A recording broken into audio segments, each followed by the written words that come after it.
Arigatou gozaimasu. Good morning. Please बस्नुस्.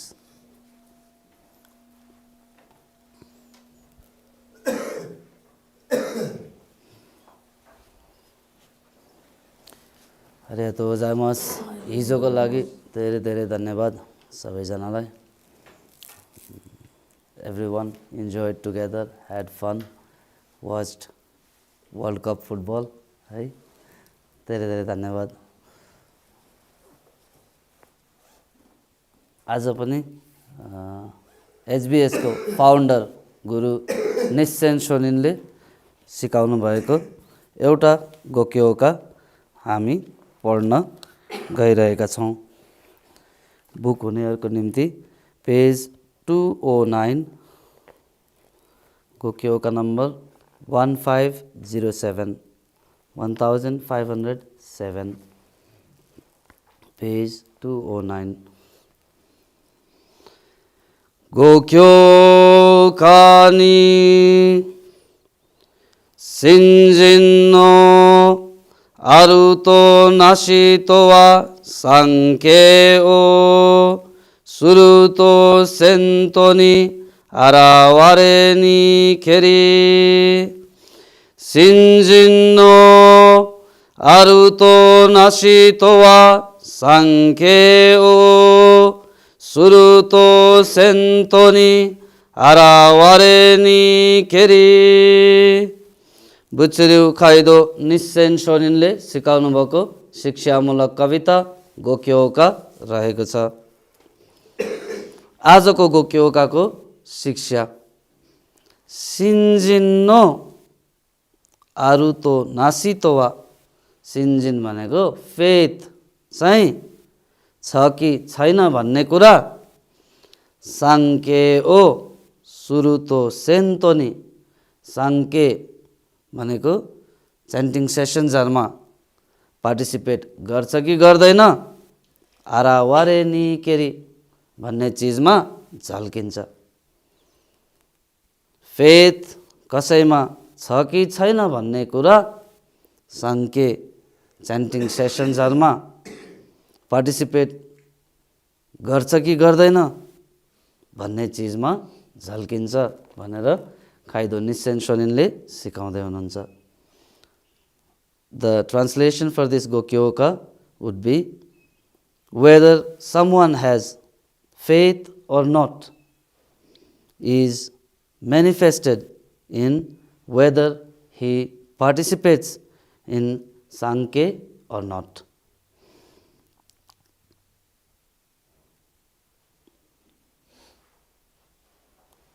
कस्तो हुन्छ मुखले जसले पनि भन्न सक्छ म फेथ गर्छु, मलाई गोहोजिन प्रति विश्वास छ, मलाई बुद्धमाथि एकदम विश्वास लाग्छ, मेरो फेभरेट गॉड हो भनेर पनि धेरैले भन्छ. नेपालमै जन्मिने भएको बुद्ध हामीले मान्नु पर्छ भनेर धेरै नेपालीहरू गर्वान्वित पनि हुन्छौं. It is very easy to say in words that I have faith. Most Nepali people like to say, Buddha was born in Nepal, we should be proud about it. We all believe in Buddha. Some people even like to say, Buddha is my favorite God. I believe in him. But even the members who have Gohoumon in their homes, they like to say, I am doing faith every day. तर के भन्दै हुनुहुन्छ, साच्चीकै faith छ कि छैन भन्ने कुरा चाहिँ त्यो मान्छे सांकेमा पार्टिसिपेट गर्छ कि गर्दैन, मन्दिर आउँछ कि आउँदैन, च्यान्टिङ सेसनहरुमा पार्टिसिपेट गर्छ कि गर्दैन, त्यो चीजमा बल्ल देखिन्छ भन्दै हुनुहुन्छ. सांके भनेको के पहिला त्यो बुझौं किन जरुरी छ. But even though people may say many things with their words. Whether someone has real faith or not is seen by the Gohoumon, whether he participates in the Sankhe or not. Now what is this Sankhe? What is its significance? हामीले lotus सूत्रको chapter 24 हेर्यो भने म्योओङ बोसापोन भन्ने म्योन बोसात्सुको कथा आउँछ। यो च्याप्टरमा अलिकति यसमा बुझ्न सकिन्छ। जस्तो लोटस सूत्र बुद्धले प्रिच गर्नुहुने बेलामा के भयो, धेरैवटा संसारहरूको सबै बुद्धहरू त्यहाँ भेला भयो, धेरैवटा संसारको सबै बोधिसत्वहरू त्यहाँ भेला हुनुभयो भन्ने कथा आउँछ। त्यस्तै एउटा टाढाको संसारमा म्योङ बोसात्सु बस्नुहुन्थ्यो, म्योङ भन्ने बोधिसत्व। त्यसपछि उहाँले त्यो संसारको बुद्धलाई के भन्नुभयो, पृथ्वीमा सह संसारमा बुद्ध शाक्यमुनिले लोटस सूत्र सिकाउन लाग्नु भएको छ, म पनि बुद्ध शाक्यमुनिलाई भेट्न जान्छु भनेर उहाँले भन्नुहुन्छ। If we study the Lotus Sutra, in chapter 24, there is one chapter called with the story of Myoong Bosatsu. He was a Bosatsu who lived in a faraway world. And if we study this chapter, we can get some idea about the significance of Sankhe. So Myoong Bodhisattva, when Buddha Shakyamuni started preaching the Lotus Sutra, it is said that many Buddhas, many Bodhisattvas were gathered in this assembly on top of the Eagle Peak to hear the Lotus Sutra from Buddha Shakyamuni. So Myoong Bodhisattva also wanted to join this assembly, wanted to visit this world and meet with the Buddha. त्यसैले म्योङ बोधिसत्वले पहिला त्यहाँको बुद्धलाई भन्नुहुन्छ, बुद्ध शाक्यमुनिले लोट सूत्र preach गर्दै हुनुहुन्छ रे, म पनि जान्छु, म पनि उहाँको दर्शन गरेर आउँछु भन्दाखेरि त्यो संसारको बुद्धले के भन्नुहुन्छ, सहा वर्ल्ड राम्रो छैन, हाम्रो जस्तो पर्फेक्ट छैन, यहाँ सबै रत्न हीरा मोतीले बनेको बाटो सबै चीजहरू टल्किने सुन्दर छ, तर पृथ्वीमा धुलो हिलो तिमीले देख्नुपर्छ। त्यहाँको बुद्ध पनि शरीरमा सानो हुनुहुन्छ, हामी जस्तो ठुलो आकारको हुनुहुन्न। त्यहाँ पुगेर बुद्धलाई देखेर डिसअपोइन्टेड नहुनु, नराम्रो सोच नलिनु, ओहो कति सानो भनेर नसोच्नु भन्दाखेरि म्योङ बोधिसत्वले के भन्नुहुन्छ, मैले त्यस्तो सोच्नेवाला छैन, म त्यहाँ जुन बुद्धको दर्शन गर्न गएको हो, मैले बुद्धत्व चिनेको छु, उहाँको स्वरूप जस्तो भए पनि म उहाँको इज्जतमा कम हुने काम गर्दिन भन्नुहुन्छ।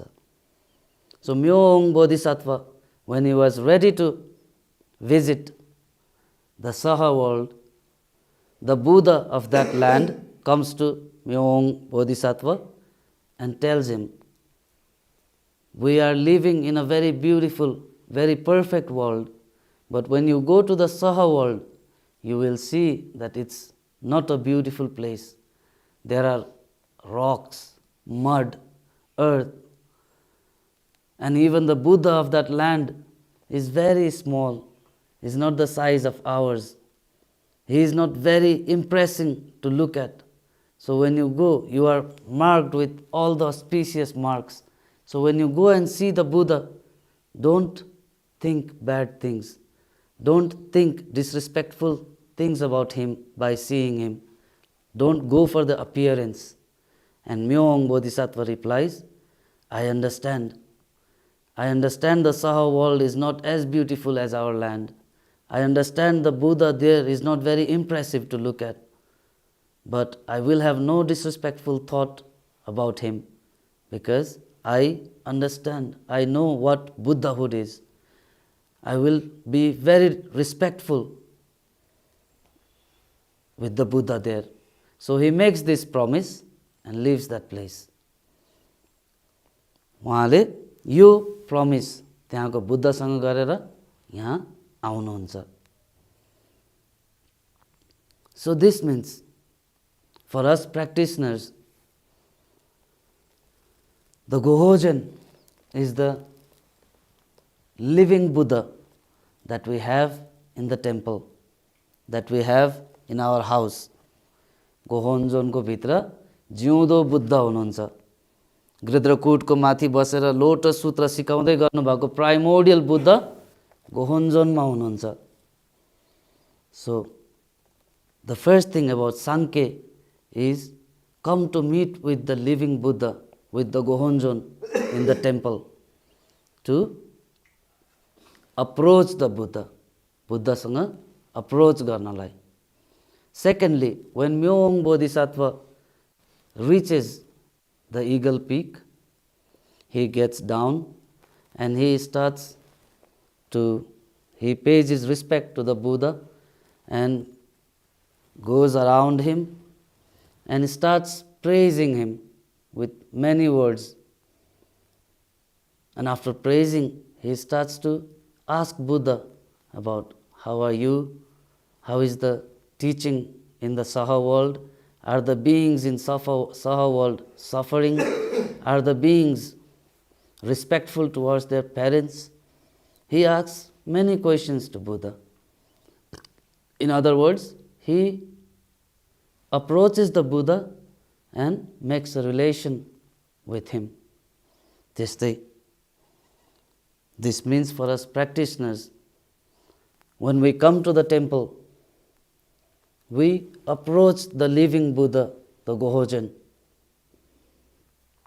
We try to make small donations what we can to the Gohoumon.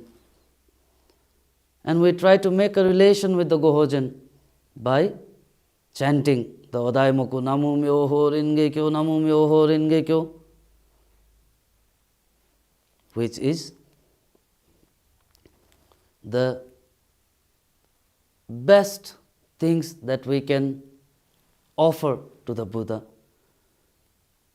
Our energy in the form of Namu Myoho Ringe Kyo, the Odaimoku. So, this story says to us to be with what feeling we should do the Sanke. With being very respectful towards the Buddha, to approach him, to make a relationship with him, to make a donation for him is Sanke. अर्को कुरा संके गर्नुको अर्को significance भनेको मन्दिरमा आएर faith बढाउनको निम्ति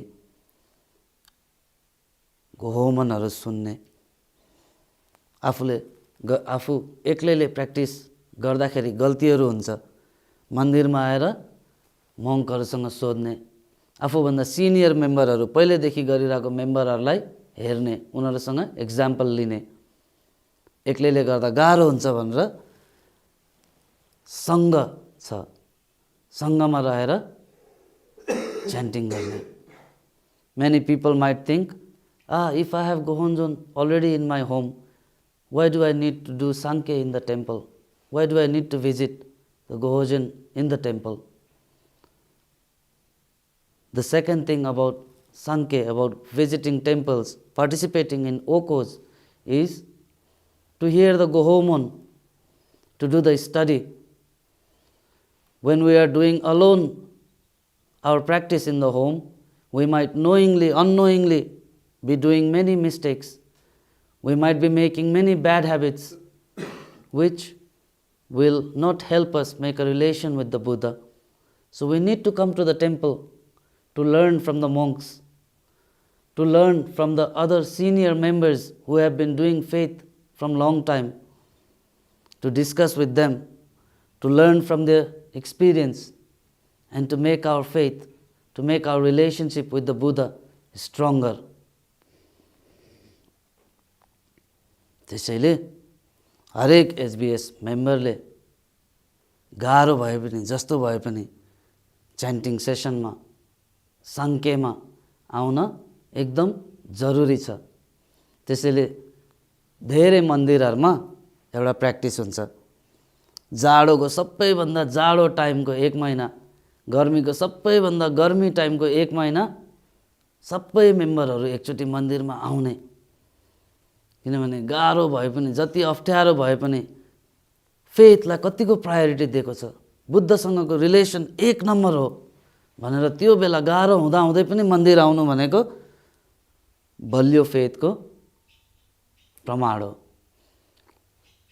That's why to encourage this feeling of Sankhe, many temples, HBS temples especially, have a practice that in the most cold time of the winter and in the most hot time in the summer, the members try to visit the temple every day. This is a sign of strong faith. No matter how difficult it is, I will go to the temple. I will do the Sankhe. I will put my faith in first priority. So, even us, it is very important that we encourage ourselves to visit the temple as much as we can, to do the Sankhe as much as we can.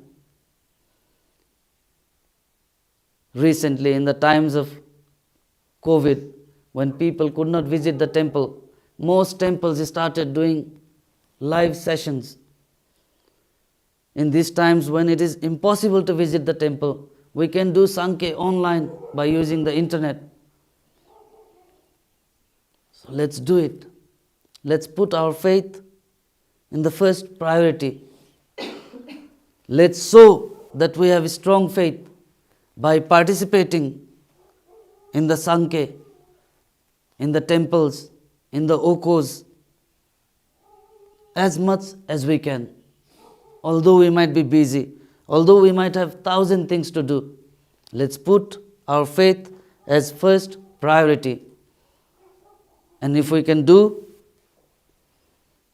the Sankhe, this shows that we have real faith, not the words that we speak, not just by saying.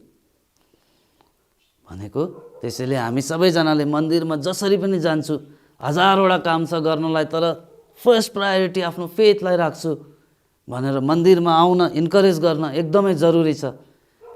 Covid जस्तो समयमा मन्दिरमा आउनै असम्भव भएको समयको लागि भनेर सबै मन्दिरहरूले धेरै जसो लाइभ गर्न थाल्नु भएको छ। मन्दिरमै आउन नसके पनि लाइभ भए पनि जोइन गर्ने, त्यति बेलै भ्याएन भने पछि भए पनि हेर्ने, सकेसम्म मन्दिर आउनलाई, आफैलाई एन्करेज गर्नलाई यो घोक्योकाले सिकाउँदैछ। त्यसैले बोलीले मात्रै होइन, मसँग फेथ छ भनेर फेथफुल हुने, आफ्नो व्यवहारले सकेसम्म साङ्ख्यहरूमा पार्टिसिपेट गरेर आफ्नो रियल फेथको परिचय दिउँ। यो चिजलाई हामी सबैजनाले इन्करेज गर्दै जाउँ भन्ने आजको गोक्योकाको शिक्षा रहेको छ। युएनी गोक्योकानी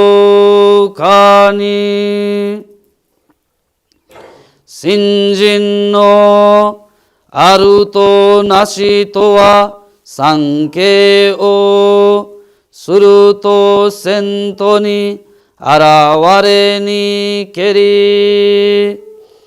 혼몬 합본 소켄 조교 소된 혼닌게 수노 나무묘 호렌게 교 아리가또 고자이마스.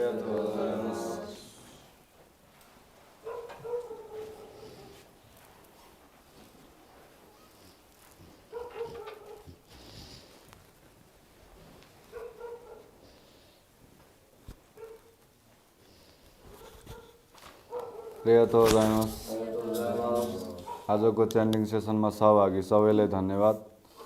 हिजोको च्यान्डिङ सेसनमा सहभागी सङ्ख्या मर्निङ च्यान्डिङमा 3 जना, इभिनिङ च्यान्डिङमा 4 जना, जम्मा 7 जना। हिजो हामीले सिकेको कुरा, हामीले फेथ गर्दाखेरि हाम्रो धेरै खालको नराम्रो बानीहरू हुन्छ। जो मान्छेसँग नराम्रो बानीहरू हुन्छ त्यो साँच्चीकैको फेथ फेथफुल होइन। आजको गोहोको थानभन्ज्याङमा प्रेम गुरुङको घरमा ओजोग्यो रहेको छ। आजको निच्चको विकास थापा, आजको सिकुचोको सेजी खड्का, आज स्तुपामा रहने जनसङ्ख्या 5 जना। सबैले राम्रोसँग गोहोको गरौँ। योरुसिको अनगाइसिमास, अरियातो गोजाइमास।